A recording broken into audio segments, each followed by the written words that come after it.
बिस्मिल्लाहिर्रहमानिर्रहीम। उठो मुसलमानों, अपने मुकद्दर जगा लो, नमाज अदा करके अपने अल्लाह को मना लो। खुल के देख चश्मे दिल आता है लुत्फ क्या नमाज में, हर तरफ आता है नजर नूरे खुदा नमाज में। दोस्तों बरखुरदारो, उठो उठकर मस्जिदों को आबाद कर लो, फिर अल्लाह के नामों का विर्द किया करो।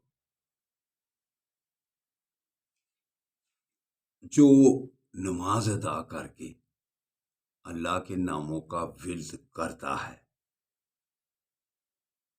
या माले को, उसके हर काम अल्लाह के सुपुर्द हो जाएंगे। तो उठो उठ को नमाज भी अदा कर लो। जो नमाज आंखों की ठंडक है, तो मस्जिदों को आबाद कर लो। नबी करीम सल्लल्लाहु अलैहि वसल्लम का फरमाने आली शान कि नमाज मेरी आंखों की ठंडक है। तो जो नमाज अदा कर लेता है वो अल्लाह और अल्लाह के हबीब से मोहब्बत कायम कर लेता है। नामा कबार भी क्या खूब फरमाते हैं,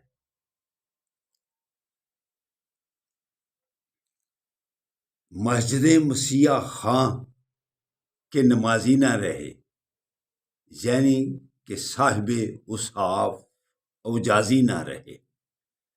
यूं तो सैयद भी हो, मिर्जा भी हो, इफगान भी हो, तुम सभी कुछ हो, बतलाओ तो सही मुसलमान भी हो। दोस्तों बरखुरदारो, मस्जिदें आबाद करने से ही पता चलता है कि हम मुसलमान हैं।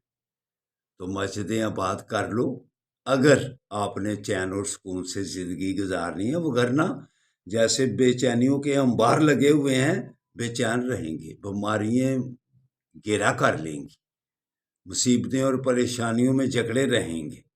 मस्जिदों को उठकर आबाद कर लो, इसी में हमारा फायदा है। सबसे पहले जिसकी चीज़ का हिसाब लिया जाना है वो नमाज है।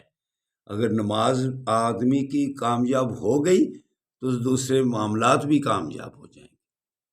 तो उठो, उठकर मस्जिदों को आबाद करो और फ़लस्तीन वालों के लिए और पाकिस्तान के मज़लूम मुसलमानों के लिए दुआ करो। अल्लाह हाफिज़, अल्लाह हाफिज़, अल्लाह हाफिज़।